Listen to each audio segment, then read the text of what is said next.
Good morning, students. This is Sudhir Srivastava, your English teacher. How are you all? I hope you are all are very well, very happy at your home. Be safe, be happy at your home. So, today we are studying our third lesson of the book of your literature book, and the third lesson of this book is the daffodils. Before starting this lesson, we have to know about the writer of this poem.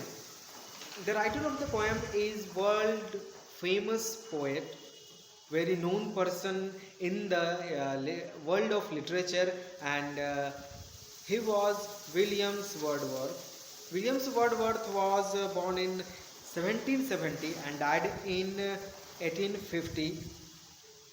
He referred to a romantic poet because his poems describe the beauty of nature and the spiritual world within our minds. One day he was taking a walk with his sister Dorothy around Glennsea Bay, Ullswater in the Lake District, when they saw a large number of daffodils growing close to the waterside. The sight was so beautiful that Dorothy went home and wrote about them. It is believed that William has inspired by her description of the walk, and he wrote this beautiful poem, The Daffodils. And as you see on board, I write some Hindi meanings which is related to this lesson. So please write down in your notebook and be memorize this for better understanding this lesson. Students, let's start our lesson. तो students, हम लोगों को इस lesson की शुरुआत में या इस लेसन को शुरू करने से पहले ये जानना बहुत ज़रूरी है कि ये लेसन किसने लिखा है। तो ये लेसन लिखा है एक बहुत ही महान और बहुत ही प्रसिद्ध राइटर हैं, कवि हैं, विलियम्स वर्डवर्थ जिनका नाम है, जिनका जन्म 1770 में हुआ था। वो एक महान कवि माने जाते थे। वो प्रकृति के सौंदर्य से जुड़ी कविताएं लिखते थे। उन्होंने डेफोडिल्स भी एक नेचुरल थिंग्स है। डेफोडिल्स एक फूल होता है, एक आपने भी देखा होगा जो कभी नदी के किनारे कोई जगह होता है, ज़मीन जहाँ इंसान या कोई जानवर नहीं जाते, वहाँ वो एक फूल, सफ़ेद सा फूल खिलता है, बहुत छोटा सा फूल होता है, बहुत प्यारा दिखता है। आपने देखा उसमें से रोएं जैसे निकलने लगते हैं जब हवाएं तेज चलती हैं तब। ठीक है स्टूडेंट्स, तो स्टार्ट करते हैं अब ये lesson. Daffodils. I wandered lonely as a cloud, मुझे आश्चर्य होता है कि मैं भी बिल्कुल उस बादल के जैसा अकेला हूँ। That floats on high over valleys and hills, जो हमेशा उड़ता और तैरता रहता है उन घाटियों और उन पहाड़ी की चोटियों पे के ऊपर। When all at once I saw a crowd, a host of golden daffodils beside the lake, beneath the trees, fluttering and dancing in the breeze. वो एक ऐसा होस्ट है, एक ऐसा मेजबान है जो कभी समुद्र नदी के किनारे, कभी पेड़ों के आसपास, कभी हवाओं के साथ गुनगुनाता झूमता हुआ चला जाता है। Continuous as the stars that shine and twinkle on the milky way, और लगातार सितारों की तरह चमकता रहता है और हमेशा एक मिल्की वे जो आकाश गंगा है, जिस तरह से उसमें सितारे हैं, वैसे ही एक डेफोडिल का फूल नदी या किसी भी वैसी जगह पे हमेशा चमकता रहता है। Continuous they start in never ending line along the margin of a bay, 10,000 saw I at a glance, tossing their heads in a sprightly dance.